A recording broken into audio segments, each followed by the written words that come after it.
sound. Okay, now another thing I like to do a lot is to take some samples from Recycle. I like to get my samples on the computer and dump them in.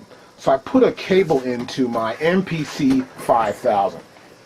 Goes into the back right here, which we did earlier. There's our cable. I stick it right here into the USB input into the back of my 5000. You can see it right there. Okay. Now once that cable is in, the next thing I like to do is I'll press the mode button and I'll press pad 3 for disk. Now here, as you can see, this is the USB section, which is F4, not 1, 2, 3, but F4. And once you're here on F4, we have the USB transfer mode. And now, it could be disconnected or connected.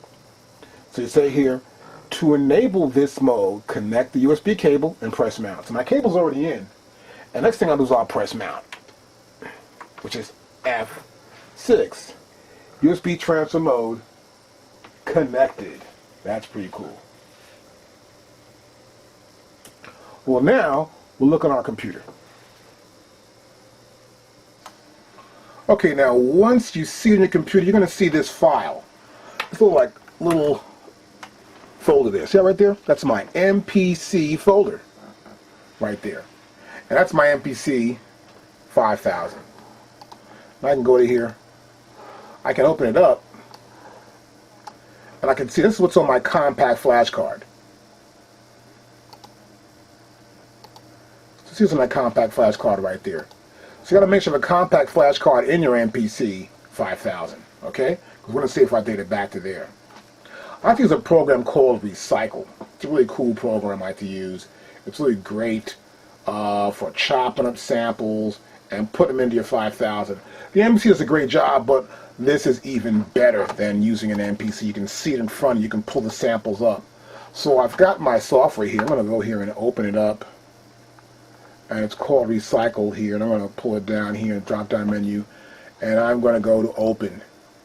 And so now I've got this Open menu up here. Let's see if I can move in a little bit more here. And you get to see it a little better. There we go. That's my Recycle menu right there. And now what I want to do is I want to look for a loop. So I can say I want to go back to my hard drive. I want to find one of my loops in my little Sample Kings collection of stuff I keep around. Just I get stuff from these little loops like drum beats and sounds, stuff like that. And here they go right here. So I'm looking for the loop. I can stop the player. I can play it. See, it's an autoplay right here. Now, if I get a loop out, I can take. Let me pull a loop out. Let's get this loop out of here. And I already got a BPM set there. That's kind of cool. So I had it in there for a while already. I'm going to press Open. And now Recycle opens it up with this loop. This loop here. Now, the reason why I got this loop here, as you can see, is rolling when I press Stop right there in the Recycle software. Let's see a little better like that there. That's even better. Get a much better view of it now. Yeah, that's better. And that's my Recycle software. So here I can do many things. I can increase the volume of this entire track. I can play it back, get an idea what it's like. I can stop it right here. I can press it, find my loop length. I gotta cancel, so I need to find my loop length first. So I gotta play it first and go like, let's see me play it.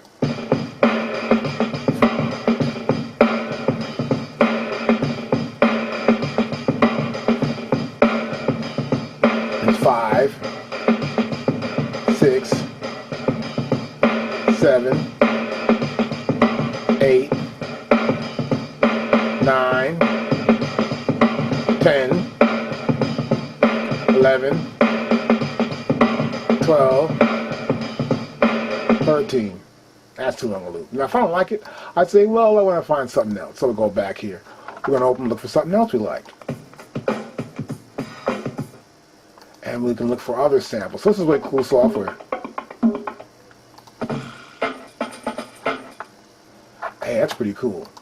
So I might get this one here.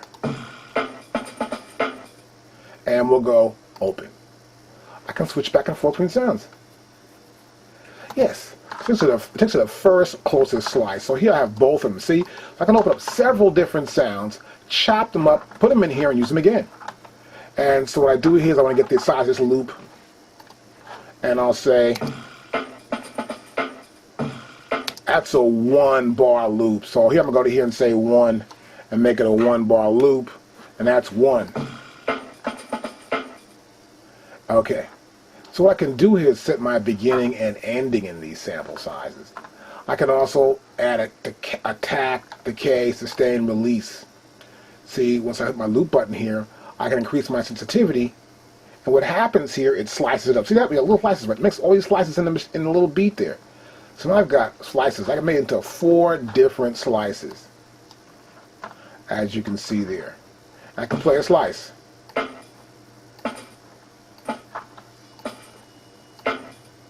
So here's the slices. Here's 1, 2, 3, 4, 5, 6 slices.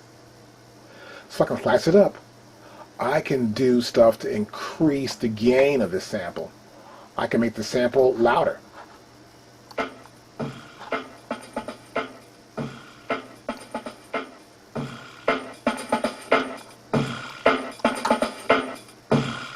Check. So you can increase the attack, decay, the stretching of the sample. We can find out how many BPMs the sample actually is. So what this allows us to do, allows us to get this great ability to get our samples, chop them up, put them in the right spaces, and do things with them. You can also take a sample, say for example, and you may want to export a sample. So you got a sample and you want to export it. Well, you can export this sample as a program. So I can go here, and I've got options here. Look at these options that you have right here. I can export it as an MPC program file. That means you can chop it up, make it into an MPC program file. I can put it right in my MPC. I can export it as a WAV file or a standard MIDI file also. So these are other formats I can use to send it back to my MPC, and when I do, I want to put it right back here on my MPC card, right in that program if I'd like to. This is a great way for you to take samples, edit them up on your computer, and send them right back to your MPC. Now I can do is I can chop them up also, make them to nice sizable samples that I could use, or in the program chops. You can also increase the sound level of this sample. Let's try this sample behind. Let's try this one first. I can normalize this sample. So here I'm going to normalize. You can see I'm going to normalize it. And what? Yep, I want the whole file, not each slice. I can do each slice for the whole file. And see how much bigger it is now? It increased the amplitude of the sample. Now when I play it back, it's going to be loud. So I'm going to put this back down to where it was at a little bit, maybe right about here. Now I'll play it back.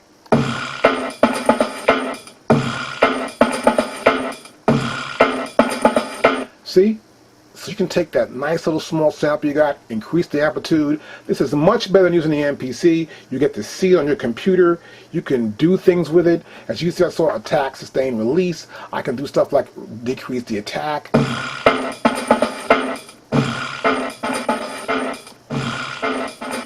Get effects off a sample. We've got little things here we could use, like fade backwards. So we have little effects that you can use. I'll tighten up.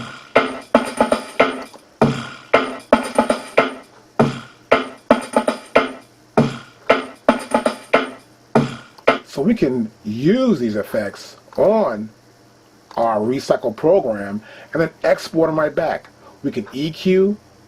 We can set a compression up, which is known as our transient shaper, and we have an envelope also. So my suggestion to you is to probably get Recycle. It'll work great with your MPC, and it'll provide you with other ways to do really great things. And I can say this sample right now. I'll take the sample right now. I like what I got going on here. I can even move these little things around. So I can move these little things. I can move them around right when I move them out. But what I want to do right now is probably get this thing going on where I want to bring the end in a little bit here. I probably want to get there's an end here and move an end to the end of this thing so I can loop it up right. And see, I got a beginning's good. That first transient's good. I like that one right there. And here, I can put this other one right here. I just want to put one right here and see something. And then I may want to just try a loop, it'll say.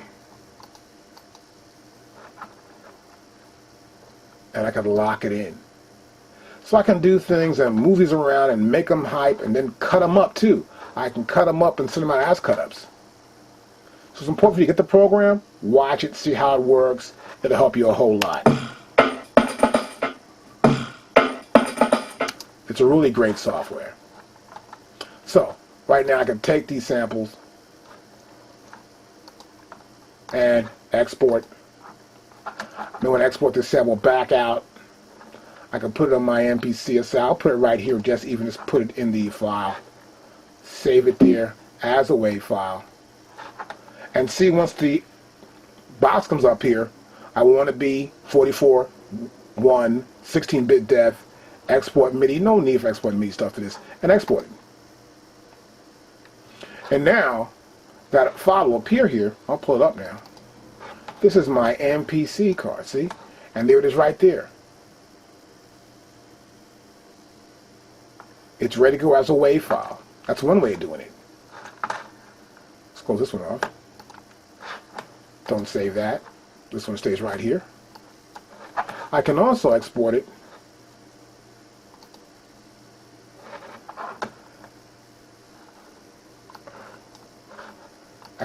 also as an MPC program file. I might put it in a new folder and call this Re and create and put it in there. Export. Now I'll pull it back up again. And here's Re. And see what it did? It made those chops up. Each of those chops right up from that file. 1 through 6 chops we have here of that file. And we got our main file right here, which is now a Kai program file. See that? That's the program file. These are the Kai sample files. And you can play them here.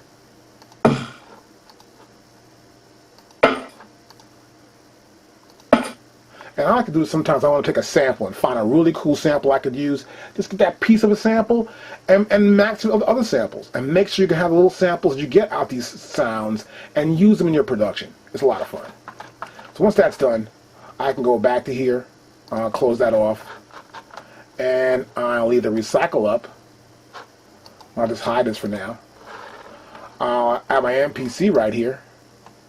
And I will dump this in the garbage. I'm on a Mac here, so I will drag this file over to my garbage can, or my reject. See, eject right there, and we reject it, and it's off there.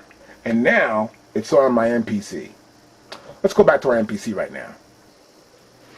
Okay, see if it says connected, right? So, to exit this mode, dismount from the computer.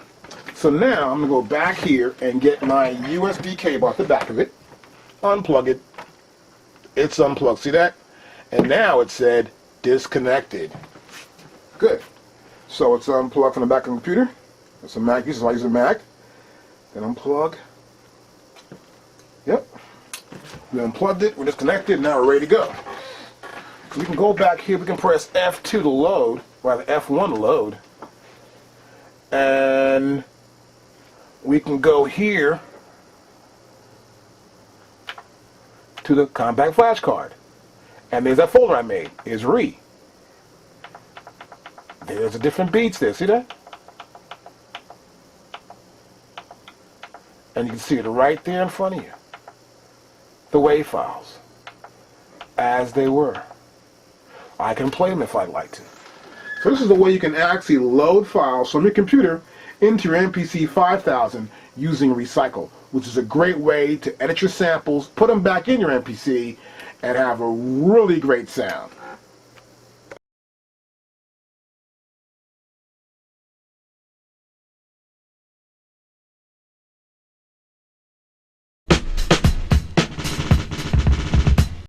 Okay, I got a beat here I made up.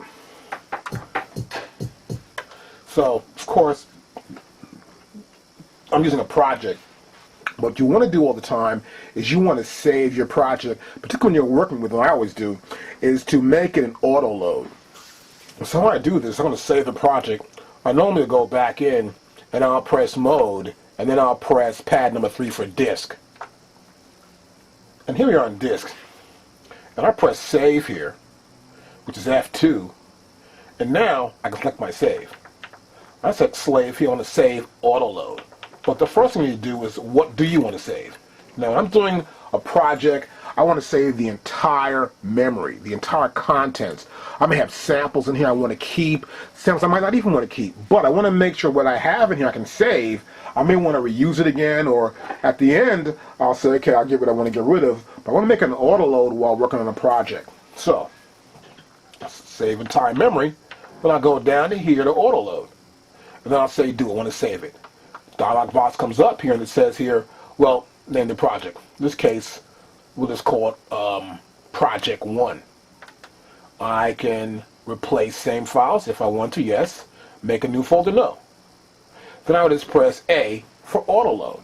And the entire memory will be saved to the hard drive.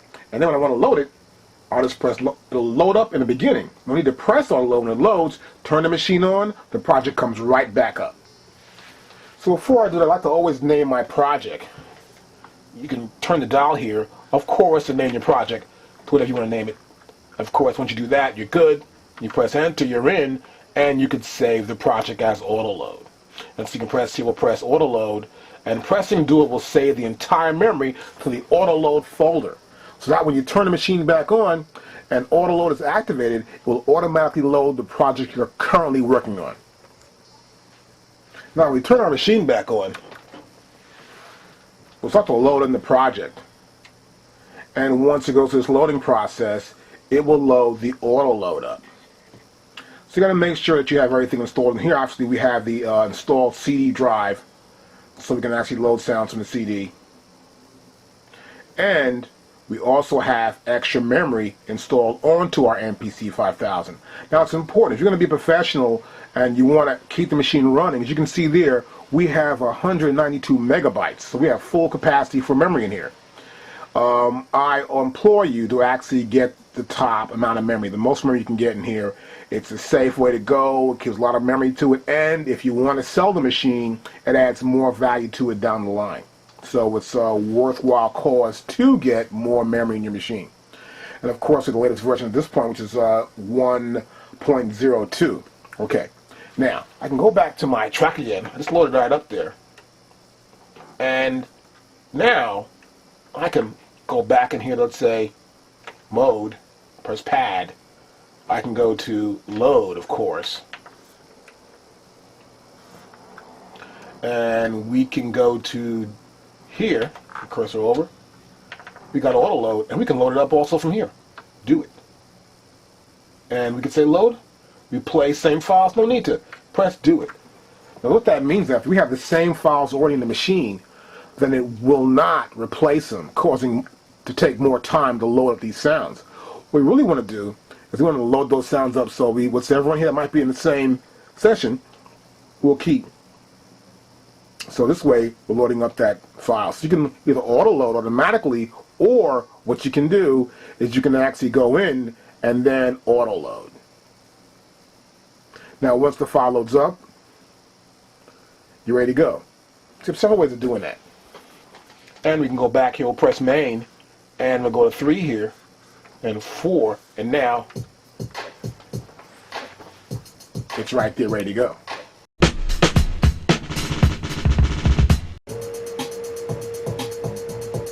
Okay, so that's up and down the decay. I'm going to change my decay to attack, or cutoff, or release, resonance and volume. See this? Or add the effect to it. I can load a level. I can also add resonance. Now I can't hear it that well, so what I normally do, I go and I solo it. And I press the mode again, back to my QLink, open that window. So in real time. I'm sliding that fader. So I'm adjusting this sound to how I like to have it. Level's okay. Pan I'm not worried about. The release is cool. Decay is not bad. You have a cutoff. So I am changing that slider. You'll see it here.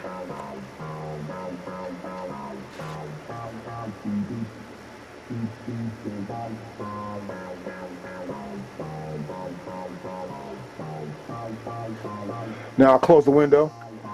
I'll go back to my main screen and I'll press until.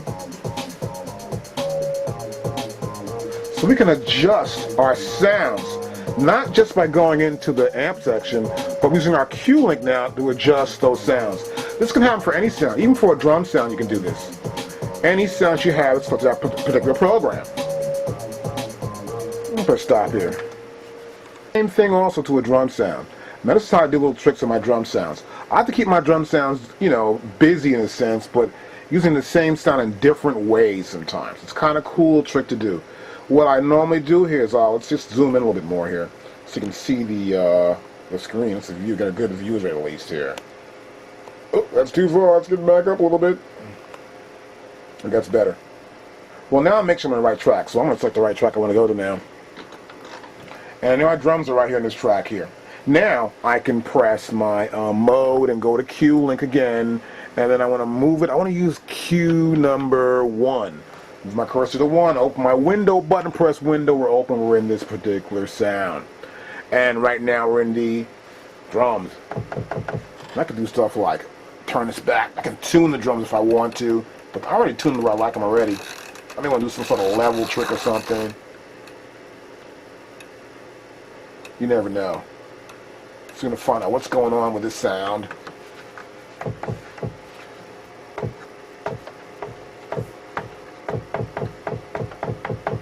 The level's good. And I may want to go to tuning. May want to do a trick with tuning though. See, I make sure I got my parameters set to a pretty much a wide distance from a -20 to a -120 to a +120. Because what I want to do is hit the drum and make it like a slide almost. Let me show you this. Let's zoom back out a little bit more and we'll look at this thing right down here. And what I want to do is like, see that? It'll slide on my drum. Go boop. So, maybe a little louder, maybe you can hear it better.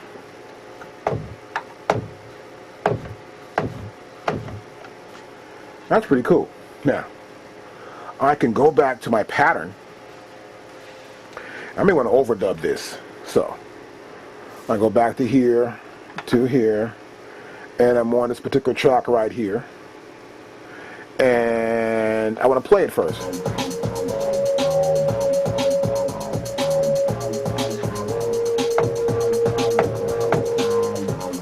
Turn it down some.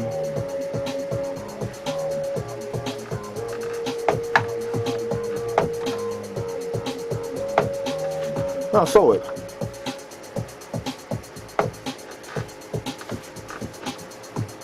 See, I can actually change the tuning. I'll do this.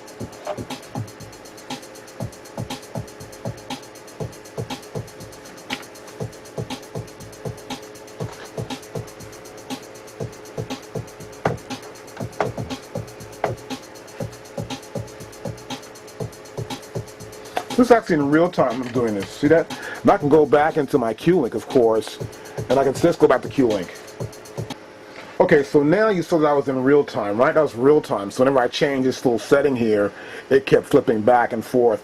Now, I'm going to go back here into the system. Let's get a good look at this thing now. Let's get a very good look at this window. Whoops, let's go back in a little more, tighter. Okay, right, here we go. And what I want to do here is I'm in one, I'm going to press window here, and I was on real time. Now I'm going just to the note. See, it's just a note now. Okay, so now I'm going to zoom back out. That was quick, right? Just look at it for a second. And here we are. I can press play start. And I'm actually soloed the drums out. And I can turn the slider now. No effect. But watch this.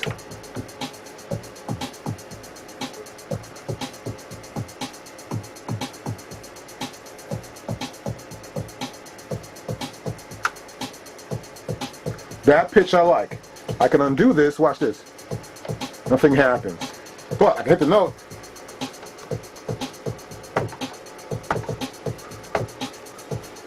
Turn up a little bit more.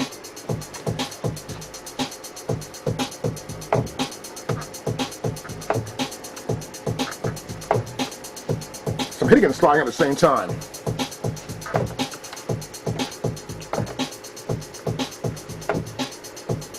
So let's say, boom, what's going on there, right? So I can actually record that information, but it's only with note on. Otherwise, if I press this button here, I'm back to tuning again. So be aware of that when you're using your QLink section, where you're going between real time and you're doing note on or off.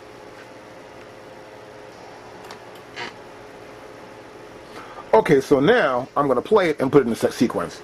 I'm going to press overdub and play.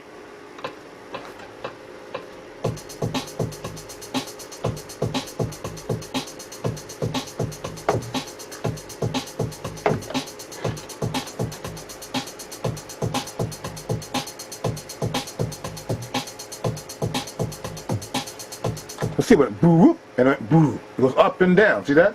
So I actually control that, and I can record that information along in the track. And that's with it off here, the after off. That way it happens automatically. It's kind of really cool. So practice it at home. This is a real cool way to do little tricks with your drum sounds or your snare sounds. What you're going to do, try it out and try this technique. It works really great. Okay, so now I sort of got my setup going on. I want to explain something also, that whenever you got a track selected, it could be a synth track. Bring it a little closer here, we can see what's going on. And we got our synth track selected, and we want to manipulate a little bit. If the track is selected, then you can press the synth button.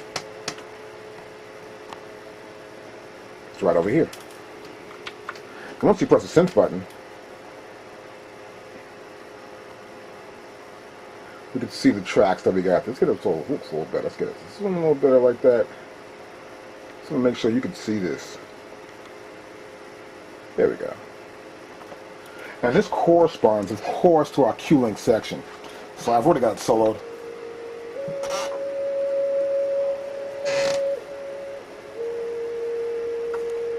I'm going to go a little bit more.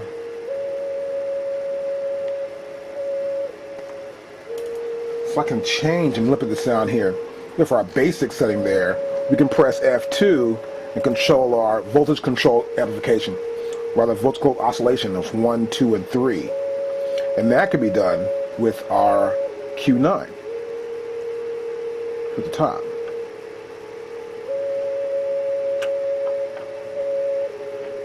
It's important to understand how the VCOs work and the VCAs.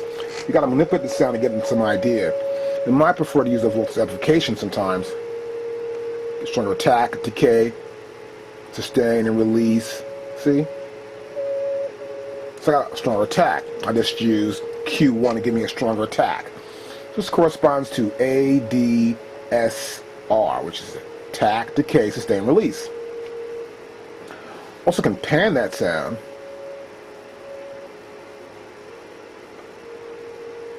And we have our stereo spread, our key pan, and our LFO pan. Amplification also.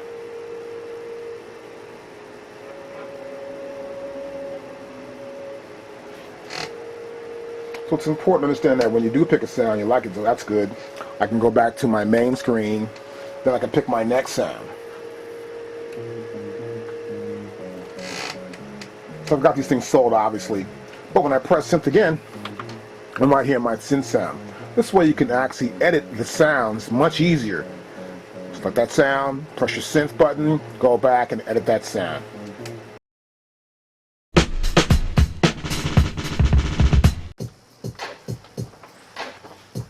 It's right there ready to go. I'll press stop.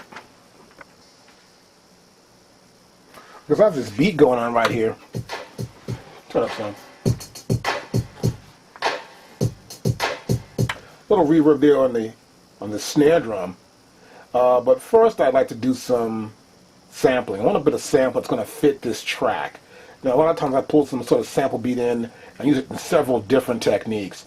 Now for the first one I'll do is probably press the mode button, and I'll press pad number 4, which is record sample. Here in analog, move the data wheel down, and here we are in CD. Now the CD inside here, we can actually control the CD from within the system. As you can see here, the ability to control the CD. We can use the step. This goes in seconds. We can do this. This goes in to extra tracks, each next track. So for example, I can press play, and then what happens is that we'll have a CD playing, and you'll see the data go by. Of course, see this track 1, and it says step. So I press step, it moves it in fast forward. We're moving fast forward here in steps. So having the time moves. But if I press bar, either direction, I move to the next track. This is the next track right here. Yeah, that's the third track. I'll go back to the second track one more time.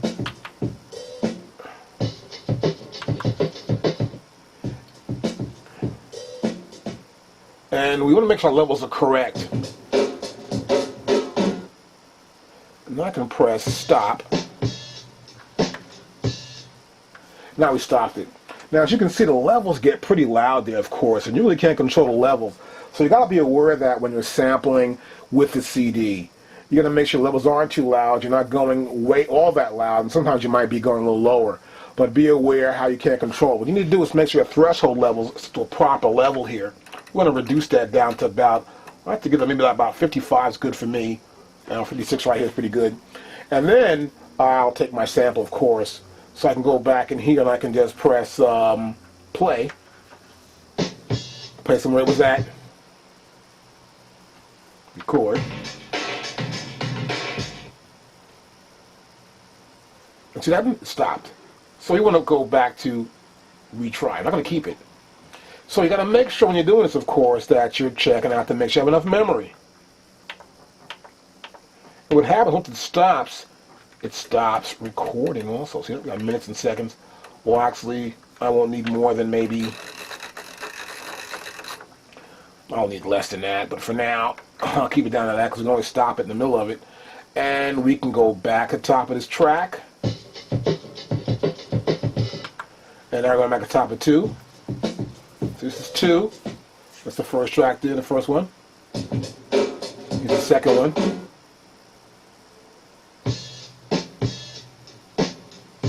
This one I want to press step, rewind a little bit. And we're back to the top again, see? By pressing step, we rewind. I want this next one here though. Now I'll press stop. And now I can name that sample. So I'll name the sample, come right back. Okay, so I've got my sample, I've got the beginning I want, I'll put it up on the top.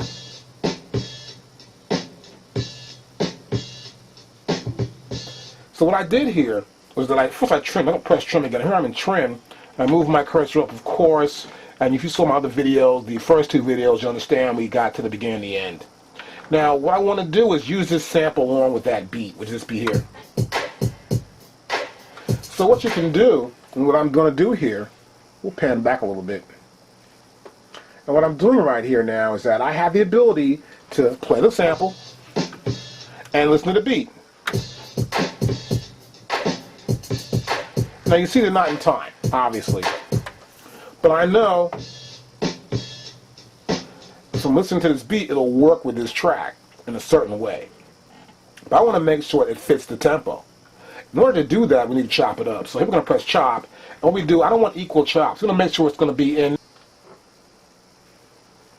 Now once you've got a beat, like of course, and we know the samples aren't going to work in time with the beat, you've got a tempo you might want to use.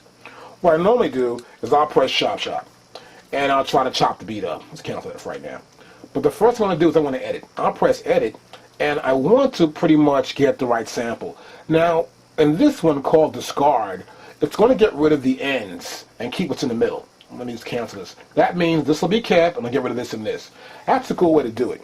But a really better way to do it is to keep the whole sample. Because you may have to add something to the beginning, or add something to the end, or take away from the end, or add to the beginning, take away from the beginning. You never know. So I keep the chop I have here, and I'll go to edit now, and then I may want to just extract.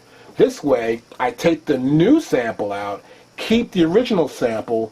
We're going to make a brand new sample, and in case you want to reuse it again, or a piece of it, we don't lose the entire form we got. We may want to re-edit. So, in order to avoid all this and to get it done right, what I normally do is I extract it. I'll press extract, and it will go from there. Okay, so now we've got our sample. We've extracted it. We've called it Slick Beat 001. That's our beat. I have to make a loop, of course, so I always press loop. I turn loop on. Once I've got my beat, I'll hit the pad.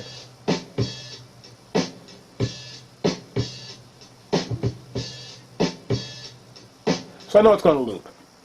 But what I want to do is make sure it fits in with that track. And you always want to do this constantly, is to make sure you are going to lose a loop or something, that when you do sample and it's going to work with the track. So we're going to go back here to trim, and then we can press chop. And now we're in chop shot. I make a setting right about here just to get an idea. I have to use maybe a 60 and a 55 here and a 45 there, and we'll press do it.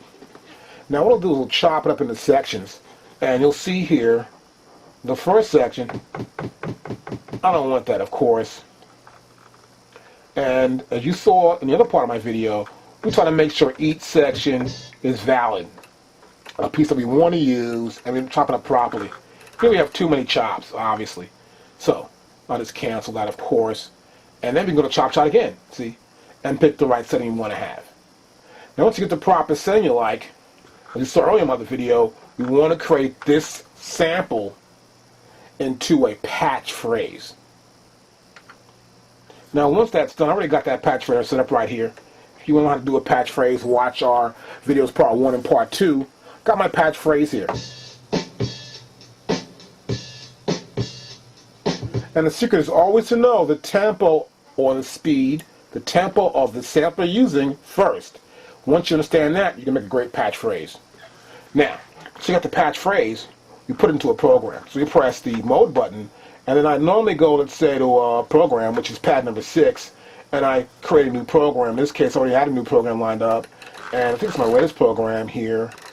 It should be at the bottom here. There it is, doc beat, and I'll press select this program, and it appears there on the first beat, the first measure, as you can see right there.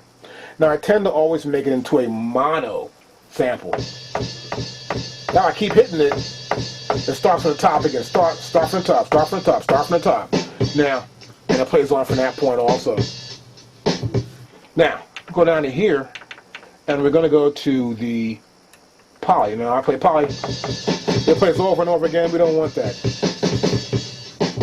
That's important to note, okay? Great. Now, it's in mono. I like the mono. And I go back to the main screen where my beat is at. And what we do is we create a track. So we create a track here. Console this.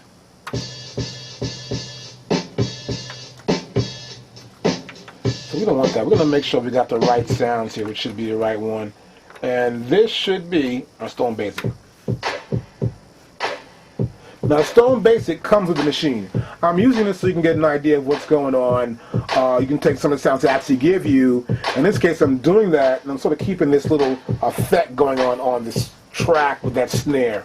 And what I've done here is I've gone back in here, and we've gone here to track 3, and we put the Dr. Beat program. You can put any program you want to put there. See that? And actually, it's a drum program, obviously, right? You can see drum. And what we do is we put that beat in the beginning of the first step. Now it's important, once you get a track lined up and you're going to use a loop, is to go back in. As I told you earlier in this video, I like to make everything a continuous loop, which is always good. Because that way, no matter where you start within the track, it will play from that point. Now in some samplers, it doesn't play from that point. So you'll notice here it's in a continuous loop. I'll press open window, and here it's a continuous sample track. And I made sure the pad I selected that will be the sample for this track is pad A01. I can close this. I can stop it. Now it's there at beat 1, the third step of that beat. Let's measure 1, the third beat, and at 6/5. So I press play now, and it plays in the middle of the track. So the continuous thing works really well in this way. And so now I can take the solo off, and I want to play it with another track. And I'll take off the mute.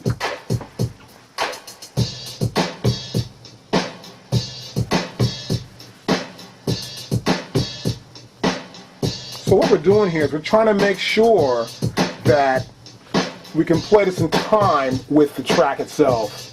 And the best way to configure that, and make sure you got it working on it, make sure it's right, is I can change the tempo.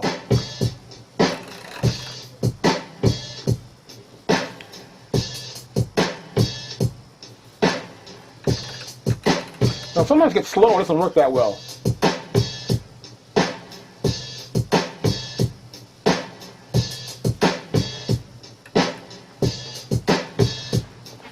So, I've got that part of my beat. So next thing I'm going to do is I'm going to probably add some keyboards and start using some of these keyboard sounds in our MPC5000. But first, we need to hook up a MIDI keyboard. Okay, so here I've got my MIDI keyboard. I'm going to use this Oxygenate I got here. And of course, I've got my MIDI cable plugged into here, which is my keyboard. This is a keyboard MIDI out. It was a USB MIDI out. And the other end goes to my MIDI in on my MPC5000. Okay, so we are using a MIDI keyboard, and so we want to turn this on, of course. I'll turn that on, and now we can see it's loading up, of course. And let's see what I want to do here. I'm ready to go, I think. Yep, we got it. It's MIDI channel 1 set. I'll put this down over here. And now we've got everything lined up here. We got a new track. What we want to do with this new track, though, first of all, is we want to make it a MIDI track. So it's a MIDI track. See, that's a MIDI track. And then I want to select the sound for the MIDI track. So I'm going to select the sound here. I want to need a bass. Here's a hollow bass. Now we can hit a pad, any pad, of course, and we can hear that sound. This is kind of cool, right? Let's pan it back out a little bit here, and we'll go down a little right there. But now that we've got that going on, we can also play on the keyboard. Too loud though. So what I tend to do right here is I want to make sure we got enough sound. We don't want to play it too loud, allowed it to be the track. So what I may do here is lower that sound down totally. Now since this is on track 5, what I could do is to go back in, and then I'd like to look at it from the mix window. Let's go back here. Let's see if we can get this down to where I want to look at it real cool like. And from right here, I'm going to press mode, and I'm going to press mixer. And see, we're here in the synth mix. See that? This is the synth mix, okay? So I press it. And that's way too loud for me. A little louder. And I gotta bring it down some more. Let's go to track mixer. So these are tracks now. So I can go to track. This is a particular track I want to go to. And we're going to go back to here. I'm going to turn the sound down. A little better. Turn it down lower. So now we want to get a little mix. So remember that. We're going to go to our track mixer for that purpose to get the balance of each track. So I can press play here. And I don't want that, of course. But I want the right tempo. I go back here to my main screen. And the tempo I had before was the one I had before, so I liked a lot, was the tempo, I believe, was 102. But what I want to do here for one is I want to turn that beat off. Let me use it later on, not right now. It's going to be like a little beat I'm going to use in the background. Don't want it so far up front.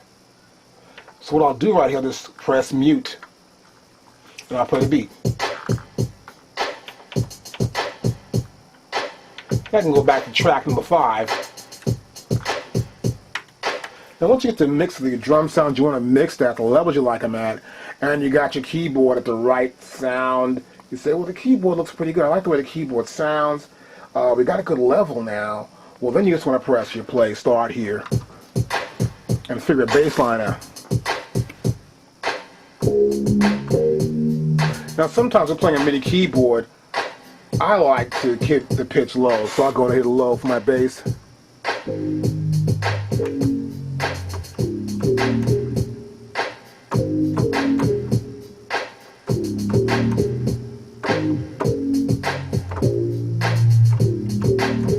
So you can package your bass line and get it right.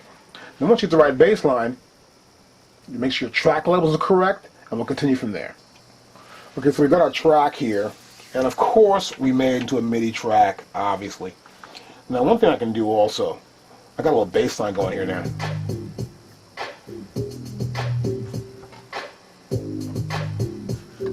Okay, so we can go to grid. We'll press mode and press pad number 14.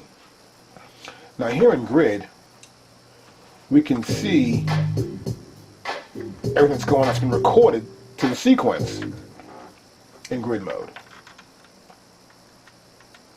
Here we'll see we're in C1, of course, and you can see what's on this particular track. You can change the view of it, whether it's C8 or C0 or C1. Now, I can go back and I'll press mode again, or main screen, and we can select our first drum track and press mode. We'll press mode and we'll press pad 14. And here we can see all the sounds that are on this track that are the drum sounds. Here's the drum track. And we can edit any sound we want here, of course, obviously. So it's important to remember, when we have our data recorded, we can look at it in our grid view. Or we can also see it in step edit.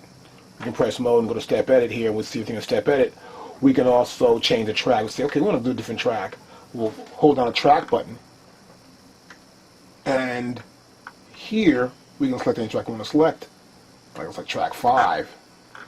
And then here in track 5, we can see this. And so you can see where these little dots are right here. I can move the cursor here and move down and play it. So we can edit our data, our MIDI data right here, as you can see in this view.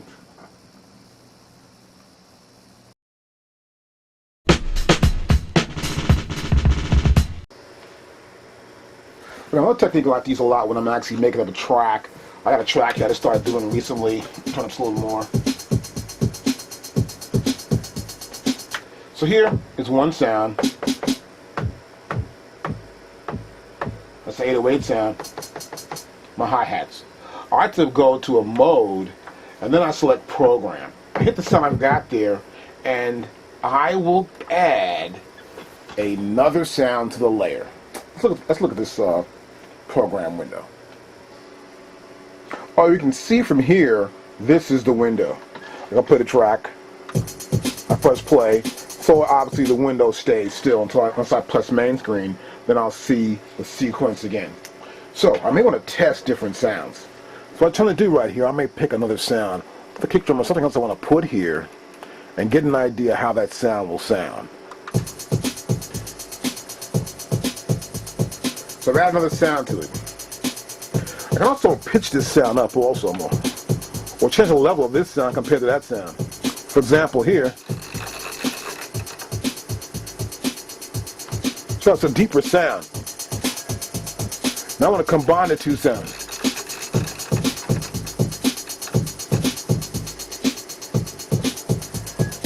I may want to tune it up. This is a technique we use all the time to sort of like blend in sounds with our original sounds we have.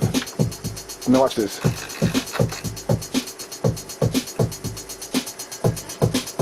You can hear the different in the sound now.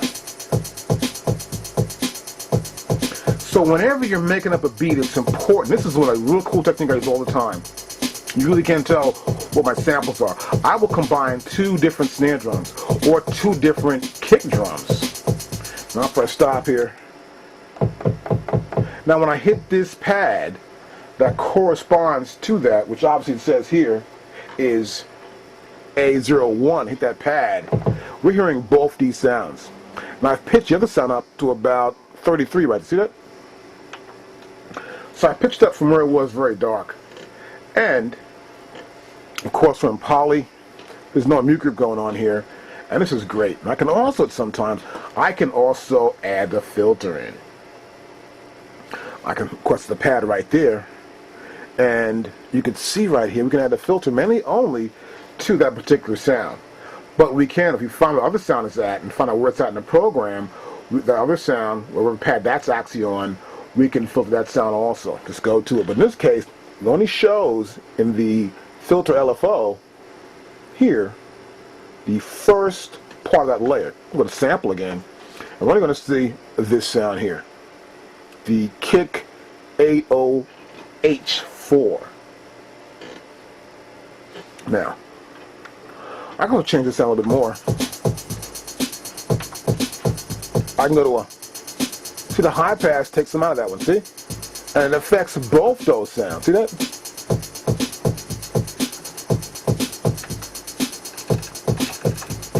They're not playing that way. If I go back to the frequency, make it darker.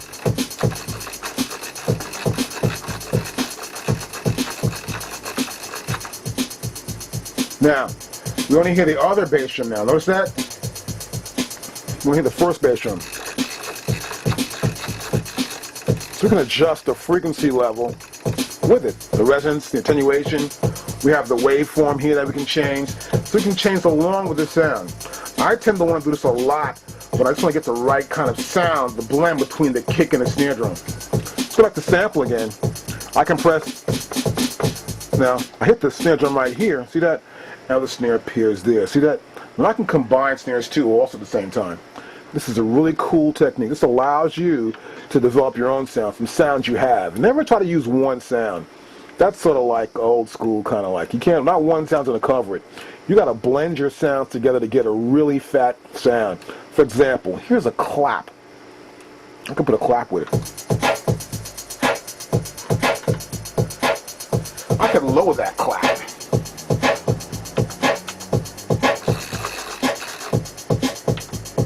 And change the pitch up higher.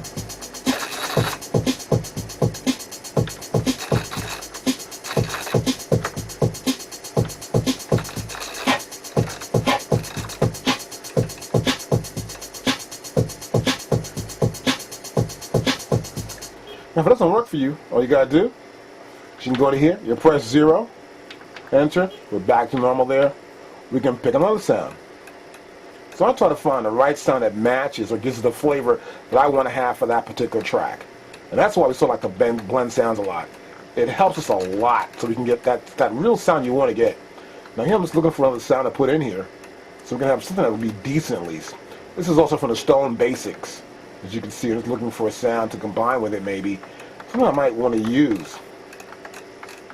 So it's going to be somewhere. Here's a stick. How's the stick? I'll hit the pad.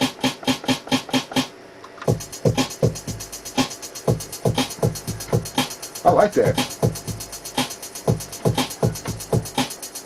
I think how it sounds without. I can turn it down to 0. Enter. See, it's got that cool sound there. But I like it with this one though, a little more. I might go, let's try 80%. So it's got another layer of this snare, a stick, which is the Lin 9000 stick, underneath this other layer right here. I can also, of course, obviously pitch it up also.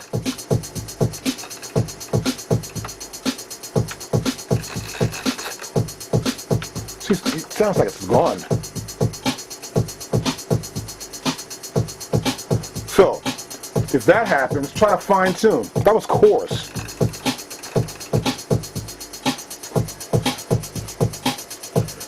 And we can also blend the levels in this case.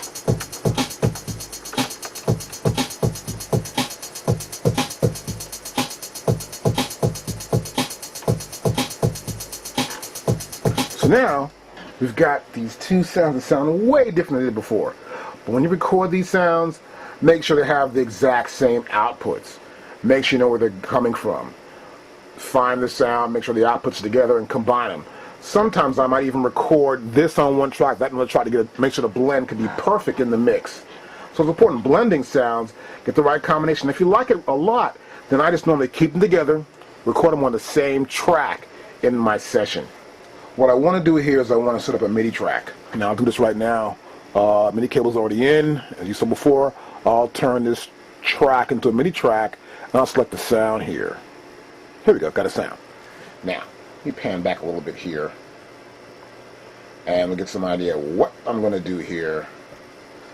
And there we go, we got a little lighting, that's good. Okay, now we got some pretty good lighting, that's better. And now, I'm going to pan over here to my little keyboard. There we got my keyboard right there. Okay, so first thing I'm going to do probably is press play here. I'm going to stop here and press 1. I'm supposed to go here and check what I got here.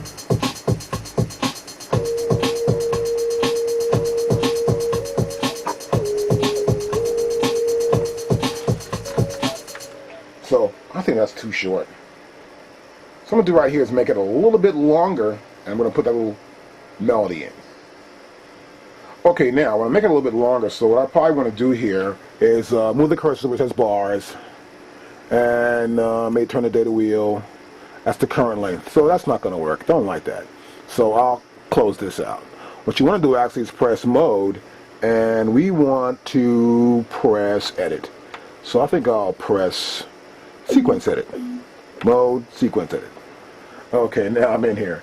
Now I want to copy right here. So what I'm going to do, I want to copy this sequence. I'll copy bars 1, 2, 3, and I want to copy them one time, and I just don't want to replace. I am going to replace, actually, sure do. I'm going to start it though from bar 3, one time. Got that? But it says track 2, we don't want that. We're going to make sure we're copying the right track. So you want to do track 1. And here, to track 1. See that? Make sure that's right. You have all pads selected too, as you can see once you turn that data wheel. Now, I can do bars. Say here go to bars 2. I can do the same thing here in bars. I can say, okay, well look, sequence. We're going to take first bar, last bar is 2, and then after bar 2, 1 copy, and press do it. Operation complete. So it doesn't go right back. You got to press your main screen here. There's main screen right now. I can now get ready to start recording. So now I can start recording. I'm here. Make sure I can see my keyboard. That's good. So next thing I want to do here is I'd like to press record and play start. 2, 3, 4, 1. That's wrong. Undo. So I'm on the wrong track. I got to go down here and make some on track 2. So you got to make sure you do your undo sound. See, I undid that. So on, turn the undo off. Now I'll press record start. 1, 2, 3, 4.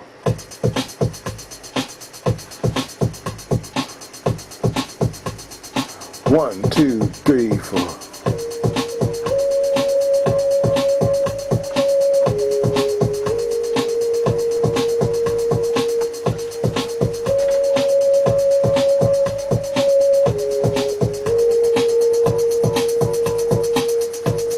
Turn my levels down a little bit.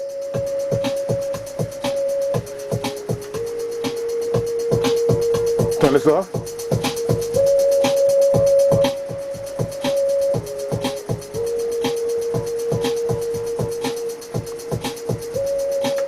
So we create a MIDI track there, and we're using that Stone R&B lead. So here what we'll do next is I think I'm going to record a little bass line to it and get some idea what to do with the bass line. But first thing I want to do, get the right zoom in so we can see this, and you guys can see what I'm doing here. So we get a pretty good picture of what's going on. There it is. Now, I'm going to go to here, I'm going to pick another sound. I want to pick a bass sound, I guess. I think I want to get a bass. So we'll pick a bass here. That's in the system.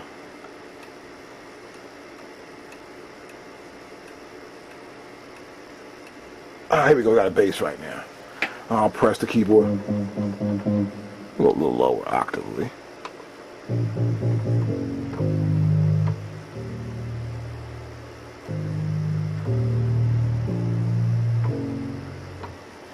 Okay, cool.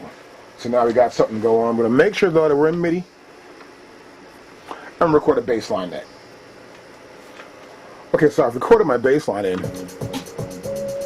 But a lot of times you get these weird mixes. You can see I'm trying to mess my velocity here, so I'm going to lower the velocity a little bit right now and get it to a point where I think I like this thing to be at, so it's not too bad. And I got something going here I really like. First thing I want to do right now is press mode and press pad 7. Now here I'm in mix. As you can see this track, the sequence mixer. Sometimes the sounds that come out this little synthesizer part here can be distorting and too loud. So one way to control this kind of is to go in and sort of like get the level lower.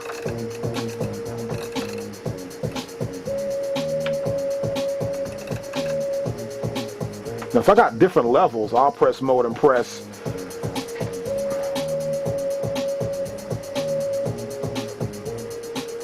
So here I'm looking at this other track here. I'm trying to get an idea what's going on here. I'll select my track here. This is the bassline track. So I want to go to track number 3, I believe. Track number 2, rather. So now I'm in track number 2. And I'll make sure that I'm there. Let's go back to main screen. You see we're in track number 2. So you can change the tracks right there in the grid mode. That's important to know. So you can change tracks, sort of change the MIDI data and change information. Now I'm going to try and edit that and use QLink. I'm going to press mode. It's right here. You see it's blinking. And then I'll hit the MIDI sync pad. And then we'll see the MIDI sync here on our screen. Now once you get to MIDI sync, as you can see here, we have MIDI sync or syncing is off. This is the default setting that I have on my machine. I'll, which the cursor's in, I'll turn the dial here, and that says 1. So that's 1 slave. That means this will be the syncing slave. This will be controlled by an external MIDI source. And there's 2. Now this 1 and 2 correspond to the MIDI ins on the back of our MPC5000. And that means that MIDI in 1 and MIDI in 2. In this case, I'm using MIDI in 1. I'm going to sync to Pro Tools, which you can do with any system you've got. As long as you've got a MIDI interface to it, it'll work. And here, I want to select MIDI clock. I want to sync to MIDI clock. Okay? As you can see here in the bottom, we have our MIDI and our sync and note. So here I can press the F1. This is MIDI. That's our MIDI. And here we have sync, and this is note, of course. We can select the note for any particular pad. In this case, we are doing sync. Okay? Okay, now I'm in sync. I'm going to go back to the main screen here. Press main screen. And I've got this beat set up here. Now, as you can see now, what you'll see here is that what we have, let me get a pointer here for you to see. What we have right here is we set external. See, it says EXT74. That's the BPMs we're going to sync at. But no matter what I make as a tempo here, my controller or the master to the slave item, which is my Pro Tool system, or it could be another MPC where I want to have my MIDI input, that's a MIDI in 1, will control the tempo of the sequence that I select here in my Pro Tool session. And see it says right there, that's 02, so I can move this back to there. We're at 1. So now, let me set this up. So now I have a sequence here, and I'm going to do record and play right here. Right there.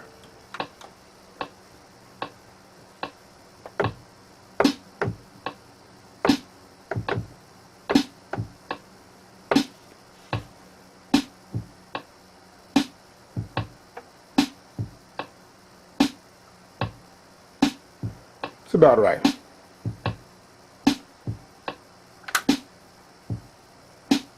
So let's hit the track back, compress stop, and I want to do one more thing, do overdub.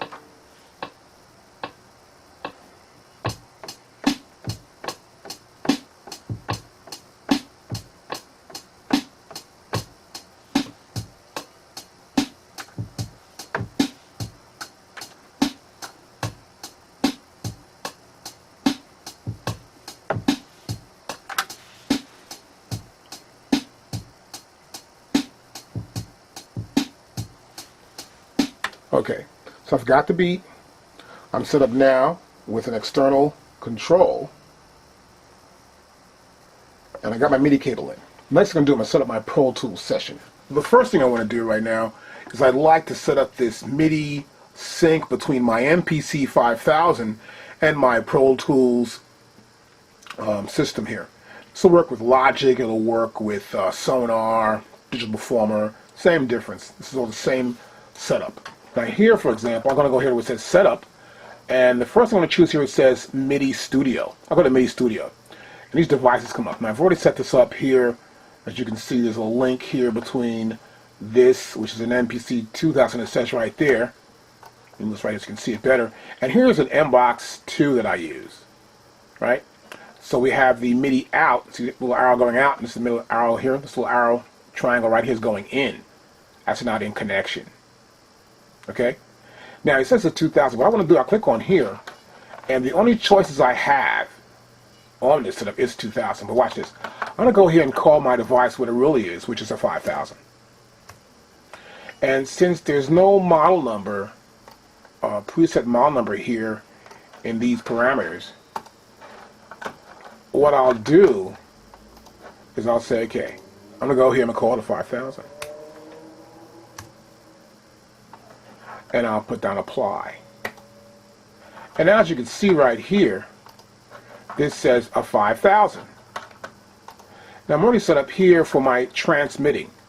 I know the MPC5000 does transmit on all 60 MIDI channels. It can receive beat clock and it can receive MIDI timecode. And transmit the two. So you're checked here in transmits and receives. That information I do know.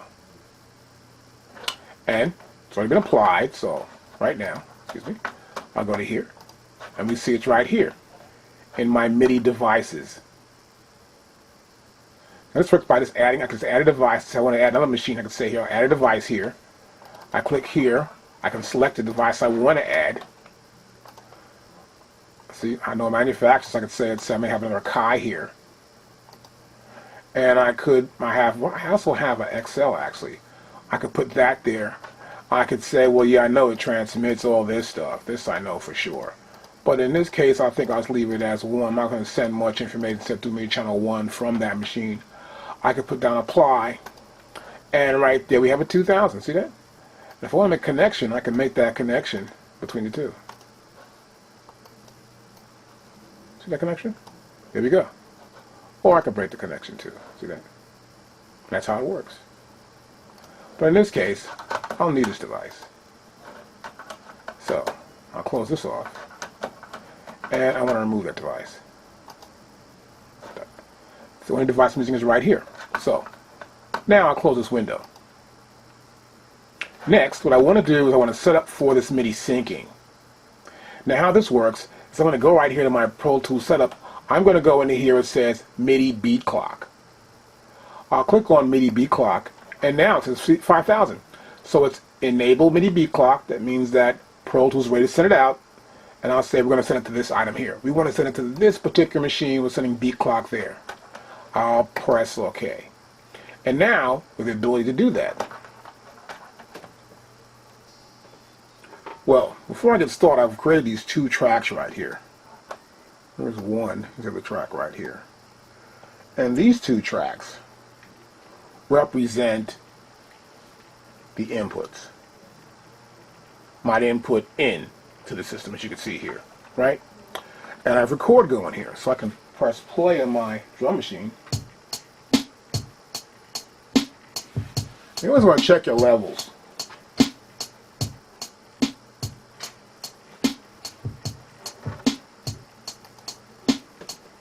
I'll press play on the drum machine. Now I can actually play that, even though it's on EXT for external control. By pressing the play button, we do activate the sequence, and it does play. Now, I've got everything set up here. I've got a beat already that's already here, so I'm going to mute this first of all. I want to hear what's going on here for a second. And I'm going to play what we have so far. I'll pull this control panel right here. And I'm going to back at the top and press play.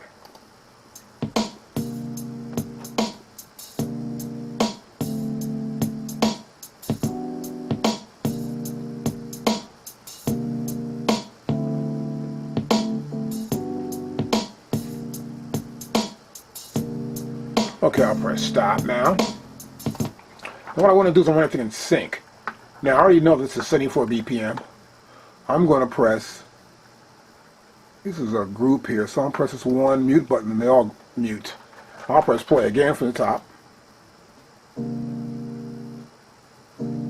So now I'm going to unmute these 1 and 2 from my MPC5000 and see if this beat will run in sync. So we have MIDI control now, we're in sync.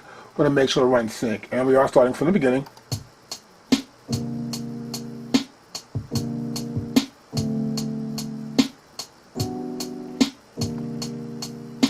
So it's a different feel. So the beat doesn't fit there, but it is in sync. So what I tend to do here sometimes, I will, let's say, erase that beat and then make a beat that fits this pattern at the same time while running in sync. And this is a great way to do a remix on a track. You've got the BPM, you understand it works, and then you can just remix your track up by just making sure you're in sync with your MPC5000, and then maybe erase the beat, make a whole new beat. Okay, so now I've got that going on. We know if we press play on the space bar here, we can get this MPC to run. And here's what you normally do. You'll press this button here, it'll light up, it's ready to receive the sync, it's giving us a sign that this is the BPM that's going to happen, it's our tap tempo. When I press play on the space bar, you're going to probably hear this count off. And that's the click count off. Now, I'm in sync, but I want to make up a new beat along with this track as it plays along and see how it feels. But I don't want the click track in the beginning. So here's what I normally do. So now we're tight the screen here. We'll press F2. Now F2 is my click. Since here it says metronome, it says click metronome. It says count in, record only, and we also have record and play, and we've got those two options. And one more option, off. I'm going to turn it. I don't need the click. I've got the music going on. I want to make sure when I press play that it's in time with the music. Now sometimes you record a track, you may want to put 4 beats in front of it. In this case, the music comes right on. I'll press close, and now I'll zoom back a little bit and we'll see it here. I'll just press the record button. Record's blinking, and so is this play. It'll start from play start, and next I'll press the play start on my Pro Tools setup.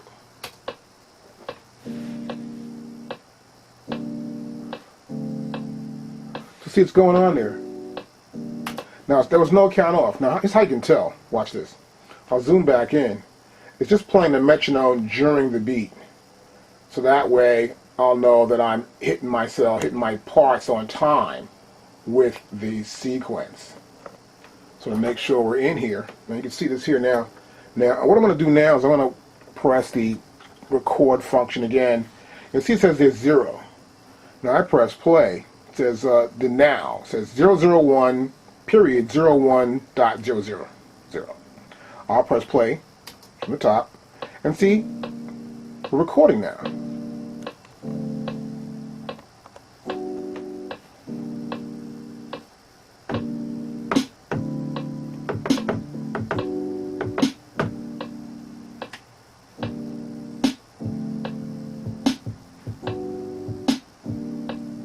So see, I'm recording in sync. I press stop, it stopped, the lights turned off.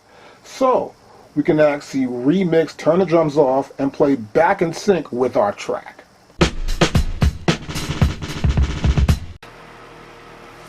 Okay, now I've got a CD here. I got a CD right there. And I'm going to take a sample from a CD next. Now to take this sample, I need to probably press mode, then press record right here, record sample, and now I'll be in this mode here where I can actually, let's leave it where it's at main out right now. And we're going to zoom in here and get an idea of what I'm talking about so you'll know what we're talking about here and actually see it. I don't want to get too close, just close enough so we can read this thing, of course, obviously. There we go. Now what we're going to do here is that we're going to record a CD, and I'm show how the CD input works and explain what's going on here. Now, as you can see here, we're in main out. Now we're going to select CD, and there's CD. Okay, so we have a CD here. Now I can press play to get this CD going. As you can see here, we have the ability to do, this is play, this is stop, of course. This will select right here. I can press bar, and we can select the track there, see? I press bar again, either direction. We can select the track you want to use. And then step here is used to go back. I'll press play here. And I could have, so there it is playing right now. You see that? See, the levels are kind of loud there, right?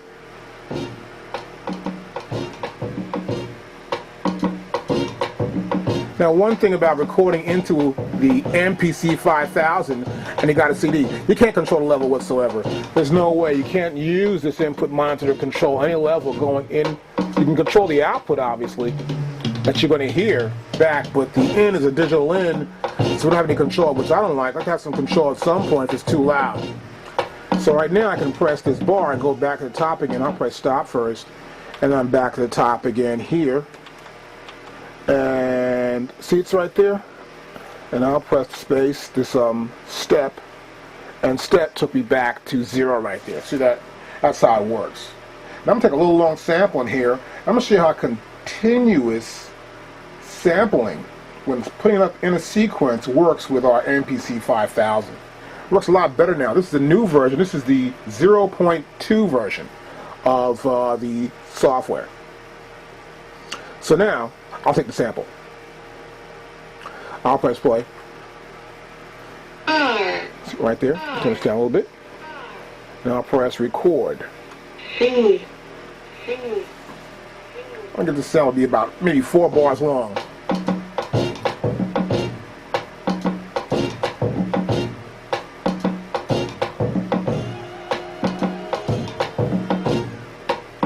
I'll press stop. Instantly stops there. See that?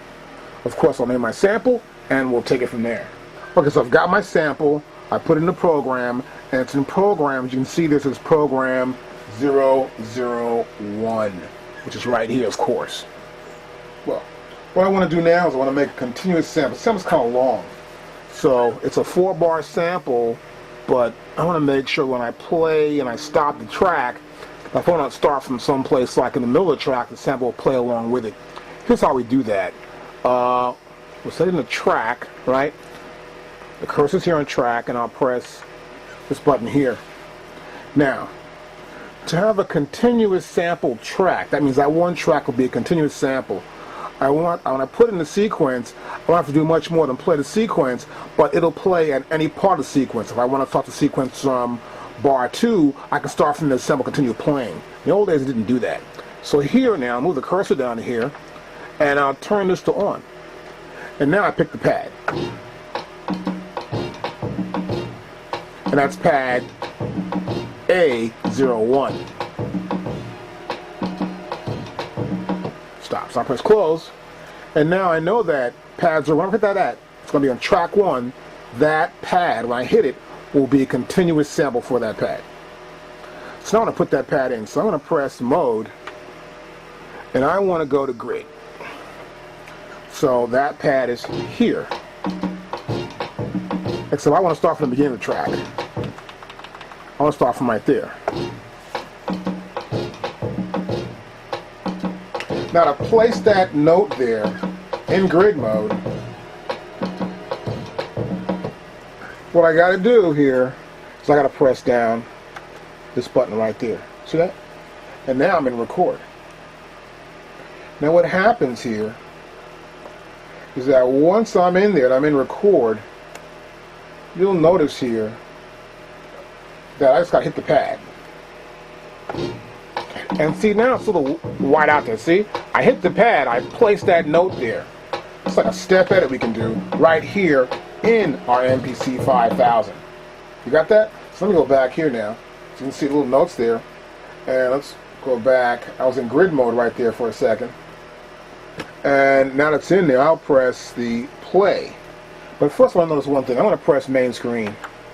And you'll notice here too that this sequence isn't set for 4 bars actually. I can't do 4 bars with this particular sequence, as you can see right there. So what I'll do is I'm going to move the cursor down here, and I'm going to turn the data wheel. As I do, a new window opens. Or you can press the window button either way. And I can change the sequence length. Now here, currently the length is 2 bars. I want to make a new length. I know the sequence is going to have to be 4 bars at least, so here I'm going to go 4 bars. Press do it, and now my sequence is 4 bars. Now, I just got to press play and figure my tempo out.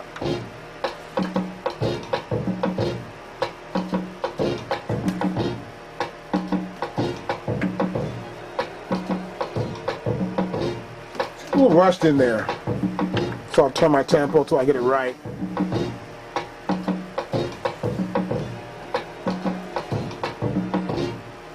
It's a little rushy, right? A little funky. Something's weird there. A little slow, I believe. We're getting a little better now. So once you get the right tempo here, you'll see something. That's good right there, like that. Now, I can press stop. Now I can move my cursor back to 2 bars. And you'll see this right here. It's important to note it. We're going to make a continuous sample. That's a continuous track now. That means that that sample on pad number 1 will play continuously anywhere I select. Now I selected, that is measure 2, the first beat. Now I'm going to go a little, so I'm going to move this like this. Maybe I'll go to right about there. I'm going to start from right there. Now when I press play, what will happen is the sample will play from right there. Even though it starts on the 1 of the first measure, it'll play from where it's at. Watch this. A continuous sample. That means no matter where we are, we can stop it someplace and say, okay, I'll start right there. Now let's continue playing, of course. It'll continue to play out to the end. But once it stops, no matter where I am in the now field, it'll continue to play from that point. See? And once I'm in sync, of course, I know it's going to work. I can go to overdub and make a whole new track, actually. Now it'll play on top of itself again. Now what I want to do next is say, for example, I could actually go down to a new track, add some more sounds to this thing.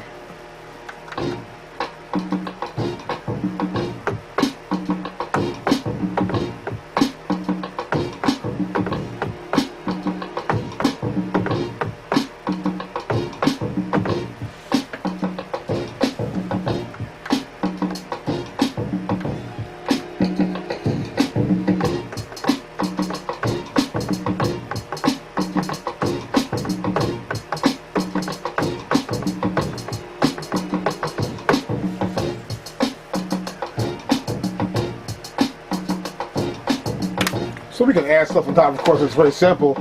But the cool thing is that we can stop and start anywhere within the sequence, and the sample will play from that point.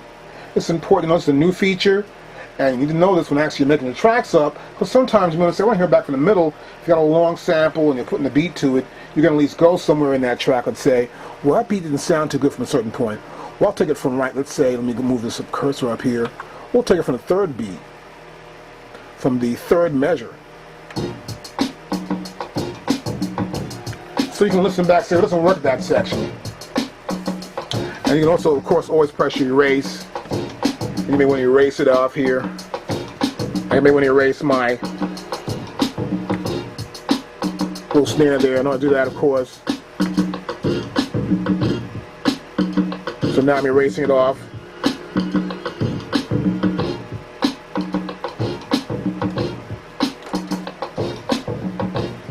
And we'll change our quantize value to the right one we want to use. So let's say here, I'm going to go back to a 16th note thing here.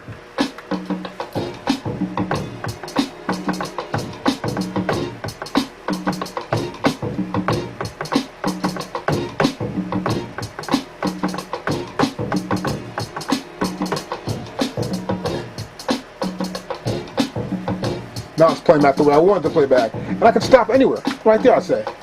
It'll play out to the end, but it'll continue to play from the point I stopped at. Okay, I want to go from this point where I stopped off at. And its sample plays from right there. Continuous sample track. It's important to know and to understand.